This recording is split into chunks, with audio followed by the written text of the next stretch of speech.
Hi. Hi. It's Wednesday. Everything's a little wonky, but that's just kind of the way it's going this week, I think. Um, sorry guys, I am so thirsty. Um, so if we take a break for a second so I can go get more juice, I apologize, but I'm very thirsty today. We are in month 9. We've been together for 9 months every Wednesday at 7:30, and it has been amazing. You guys are truly, truly a blessing in my life, and I am holding on to you guys all of the time. Please, when you are here, as ever, jump over into the chat and say hello so that I know you're here. Say hello to each other when somebody new jumps in. I don't know what is happening with this and why it looks so whatever, but there we go. A little out of sorts tonight. Just kind of rushing around. Okay, so that one right there.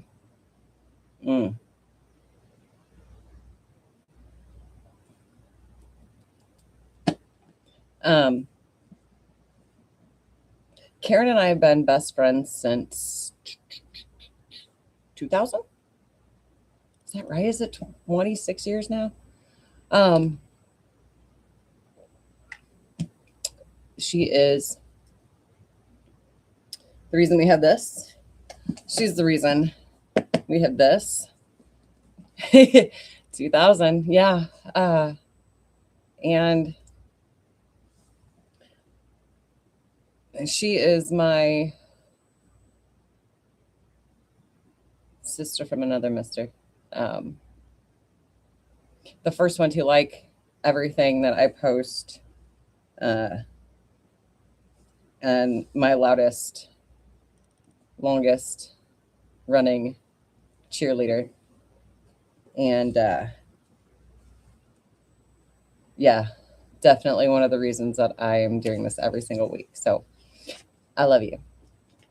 But anyway, we talked last week at the end of our story about who the next two authors were.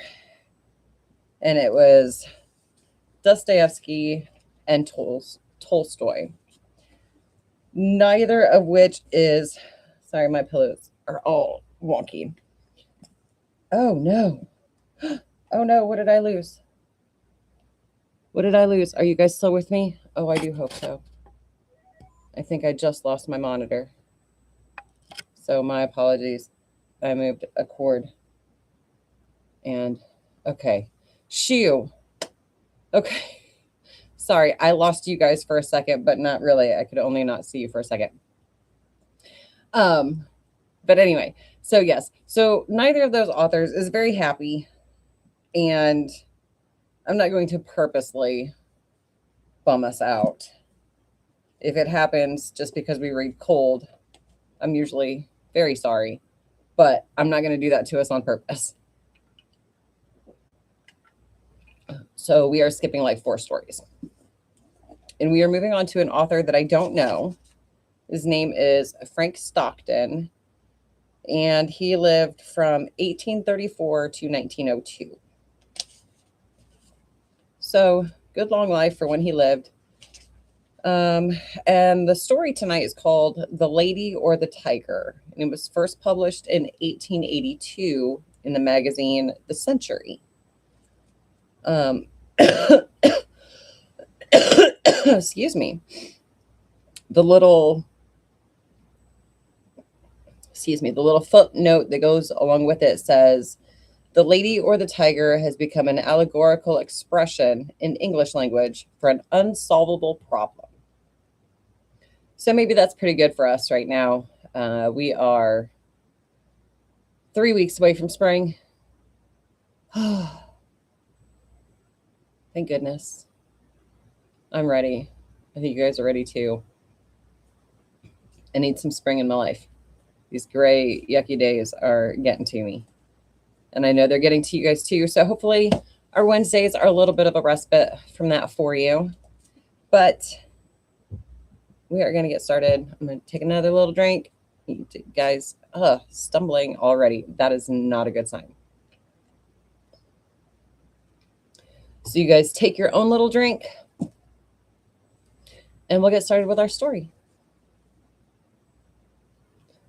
In the very olden time, there lived a semi-barbaric king whose ideas, though somewhat polished and sharpened by the progressiveness of distant Latin neighbors, were still large, florid, and untrammeled, as became the half of him that was barbaric. He was a man of exuberant fancy, and withal of an authority so irresistible that at his will he turned his varied fancies into facts. Uh-oh. Oh no.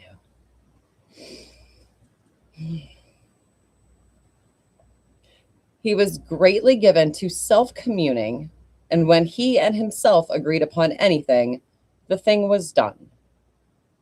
When every member of his domestic and political systems moved smoothly in its appointed course, his nature was bland and genial.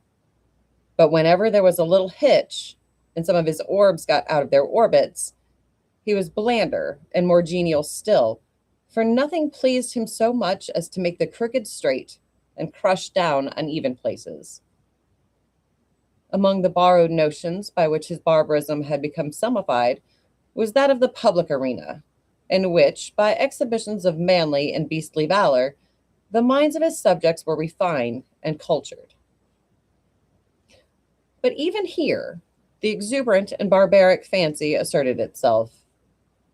The arena of the king was built, not to give the people an opportunity of hearing the rhapsodies of dying gladiators, nor to enable them to view the inevitable conclusions of a conflict between religious opinions and hungry jaws, but for purposes far better adapted to widen and develop the mental energies of the people. Okay, so I feel a little bit better. Kelly! Hi, Kelly! I'm glad you're here.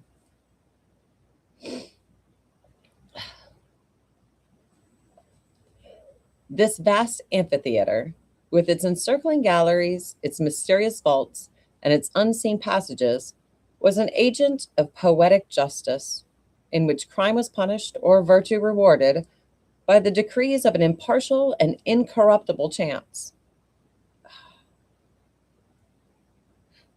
When a subject was accused of a crime of sufficient importance to interest the king, public notice was given that on an appointed day, the fate of the accused person would be decided in the king's arena. A structure which well deserved its name, for although its form and plan were borrowed from afar, its purpose emanated solely from the brain of this man, who, every barleycorn a king, knew no tradition to which he owed more allegiance than pleased his fancy, and who engrafted on every adopted form of human thought and action the rich growth of his barbaric idealism. Barbaric. Sorry, guys.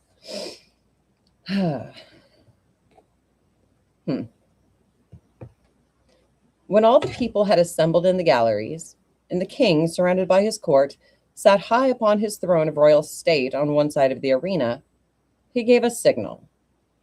A door beneath him opened, and the accused subject stepped out into the amphitheater.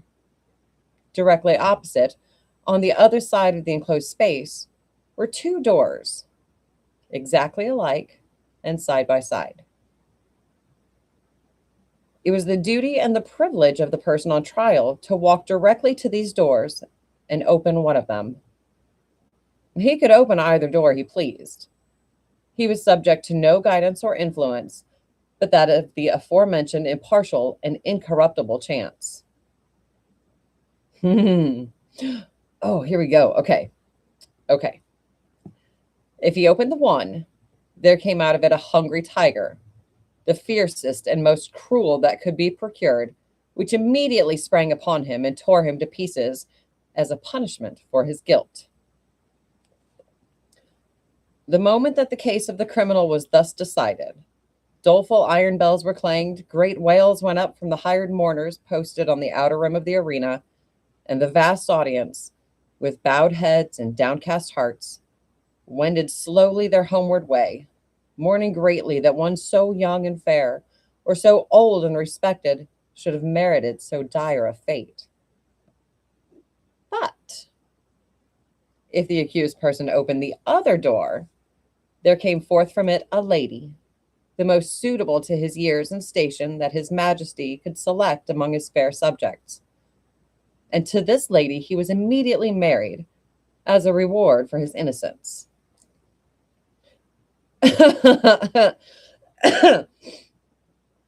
It mattered not that he might already possess a wife and family, or that his affections might be engaged upon an object of his own selection.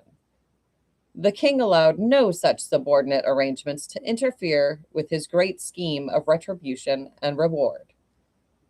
The exercises, as in the other instance, took place immediately and in the arena. Another door opened beneath the king, and a priest, followed by a band of choristers and dancing maidens blowing joyous airs on golden horns and treading in epithalamic measure, advanced to where the pair stood side by side, and the wedding was promptly and cheerily solemnized. Then the gay brass bells rang forth their merry peals, the people shouted glad hurrahs, and the innocent man, preceded by children strewing flowers on his path, led his bride to his home. So I wonder if this is a time when they could have, I mean, obviously they must have been able to have multiple wives.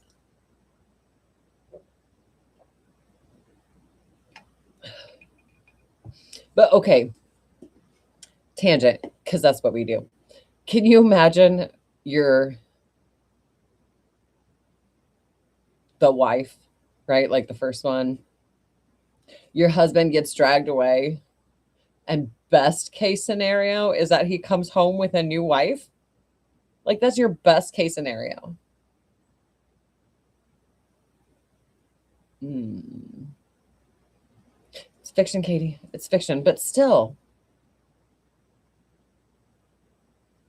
Okay,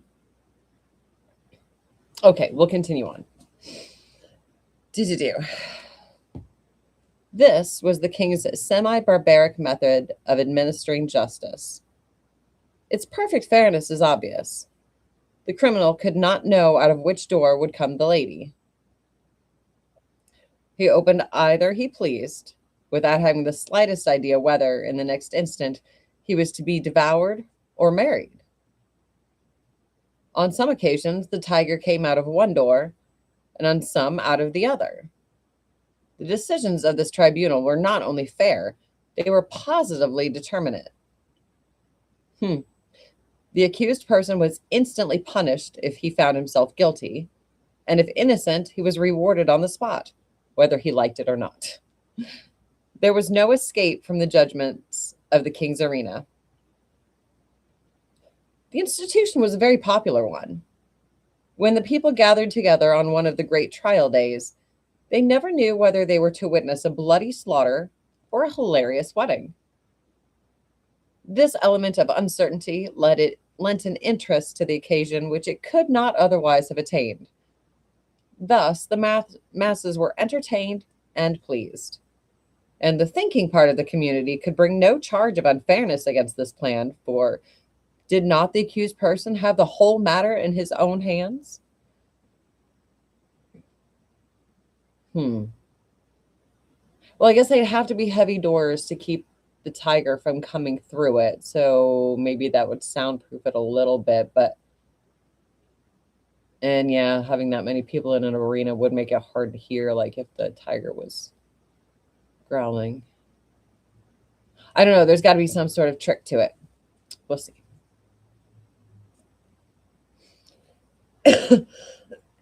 Excuse me. This semi-barbaric king had a daughter as blooming as his most florid fancies, and with a soul as fervent and imperious as his own.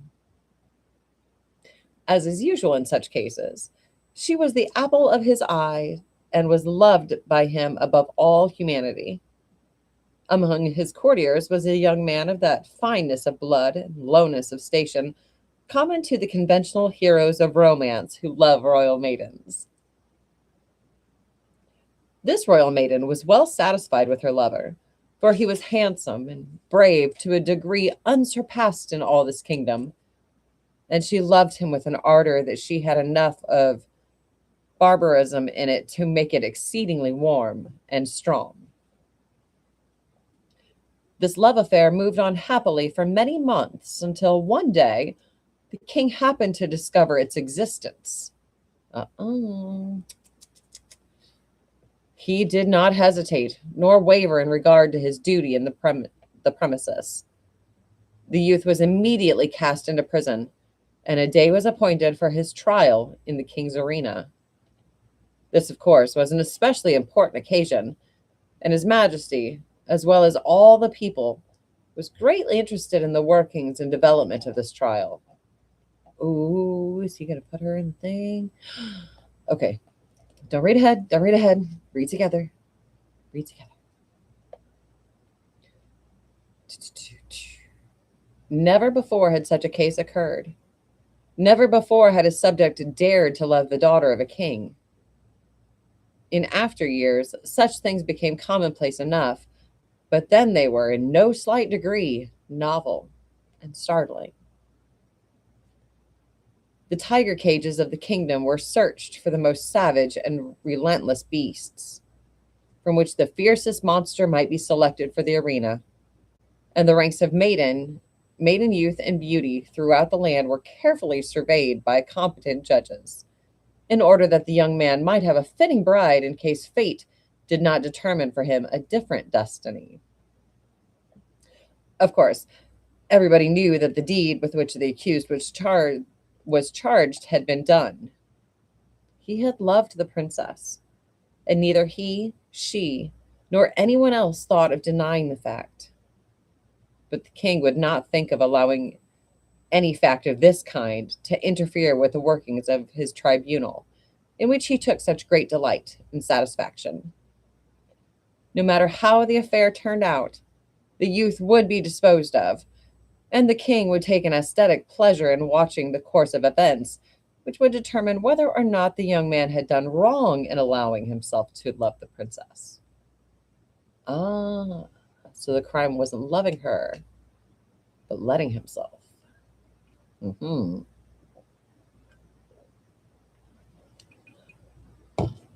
Okay. The appointed day arrived.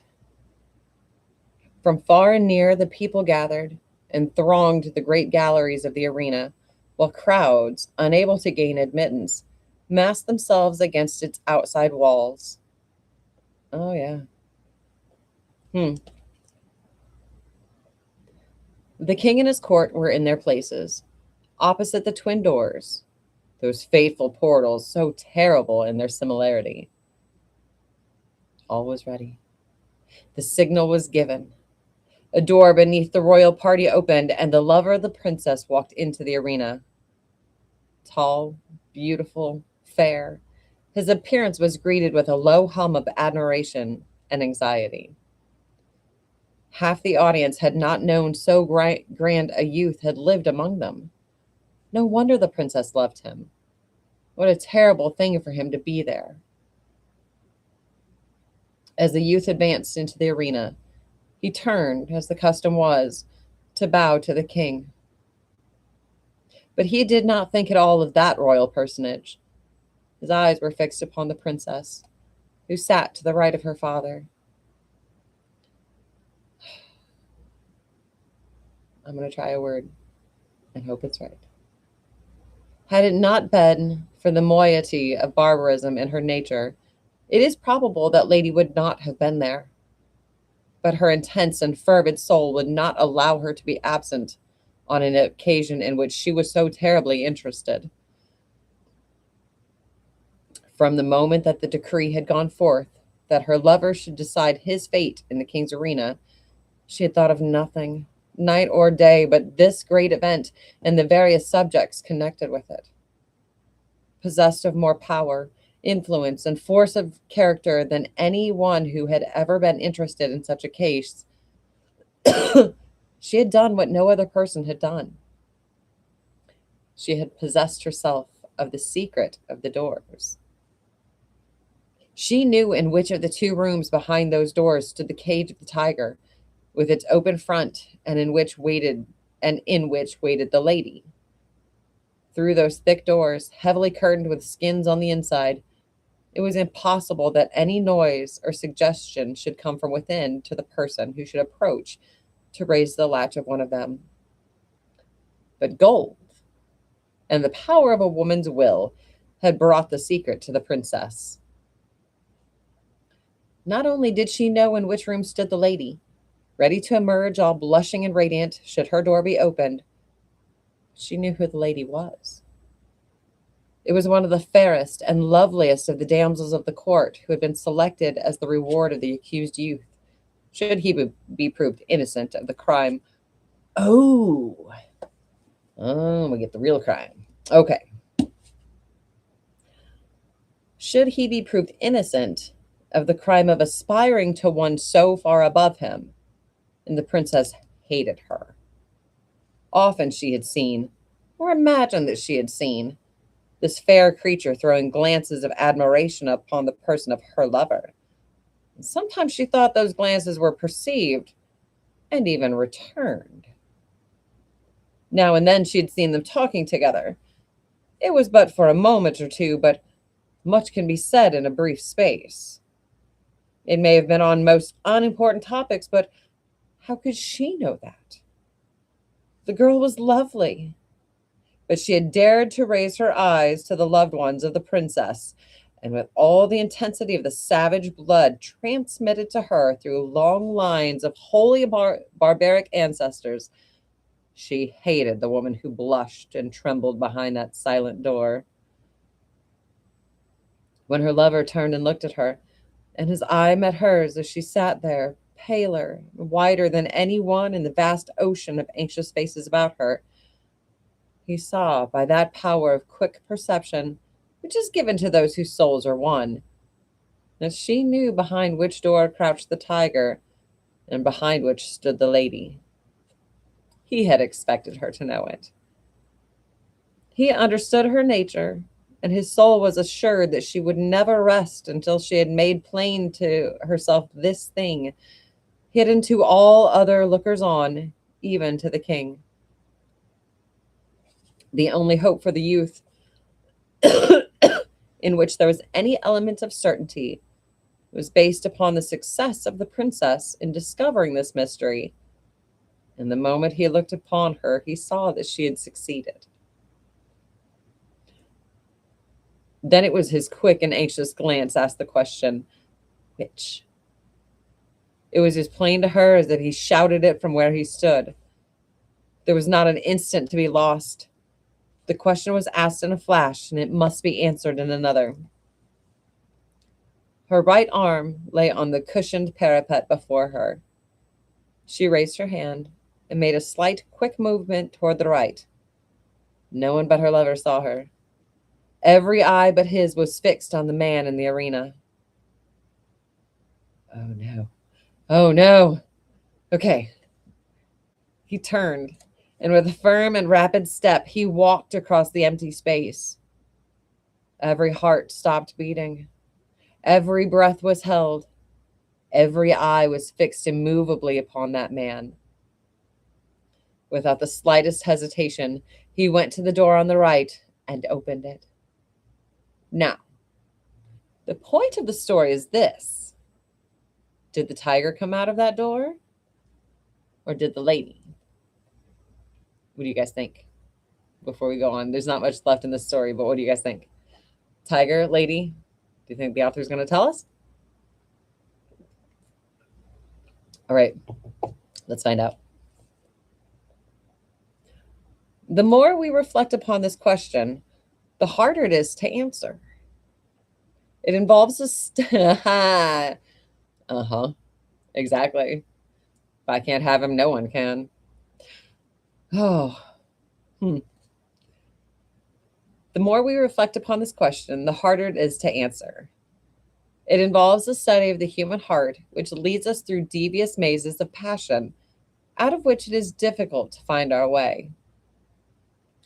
Think of it, fair reader, not as if the decision of the question depended upon yourself, but upon that hot-blooded, semi-barbaric princess, her soul at a white heat beneath the combined fires of despair and jealousy. She had lost him, but who should have him? How often, in her waking hours and in her dreams, had she started in wild horror and covered her face with her hands as she thought of her lover opening the door on the other side of which waited the cruel fangs of the tiger? But how much oftener had she seen him at the other door? How, in her grievous reveries, had she gnashed her teeth and torn her hair when she saw his start of rapturous delight as he opened the door of the lady? How her soul had burned in agony when she had seen him rush to meet that woman with her flushing cheek and sparkling eye of triumph, when she had seen him lead her forth, his whole frame kindled with the joy of recovered life, when she had heard the glad shouts from the multitude and the wild ringing of the happy bells, when she had seen the priest with his joyous followers advance to the couple and make them man and wife before her very eyes, and when she had seen them walk away together upon their path of flowers, followed by the tremendous shouts of the hilarious multitude, in which her one despairing shriek was lost and drowned. Would it not be better for him to die at once and go to wait for her in the blessed regions of semi-barbaric futurity? And yet, that awful tiger, those shrieks, that blood. Her decision had been indicated in an instant, but it had been made after days and nights of anguished deliberation. She had known she would be asked. She had decided what she would answer, and without the slightest hesitation, she had moved her hand to the right. The question of her decision is not one to be lightly considered, and it is not for me to presume to set up myself as the one person able to answer it. So I leave it with all of you.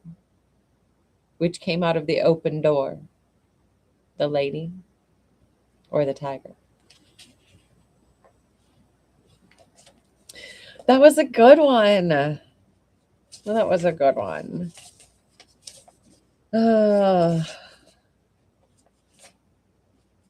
So next week,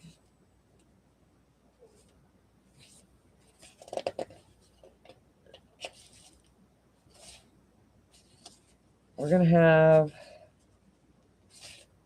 it might take us 2 weeks. So this section right here is Mark Twain, which we'll start next week. There are 3 stories, but the first 2 look a little short. So we will just see. But Mark Twain lived from 1835 to 1910. So that is what we are looking at for next week. Tomorrow night, because I feel like we need some more. We're getting petty. We're getting real petty. Anyway, that is it for this week. I hope you are all just out there loving life. I know it's a little hard, but give it some love. I love you guys. I appreciate you so much. If you are new, please like, subscribe, share. If you are already a subscriber, like and share. Just share as soon as you guys see the posts, or get the notification here, get the notification on Facebook, on Instagram, wherever you get your notifications.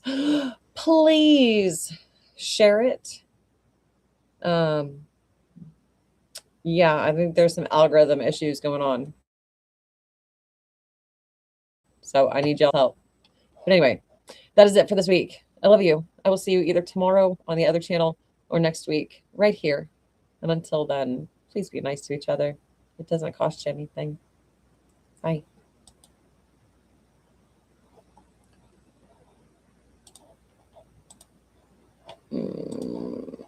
There we go.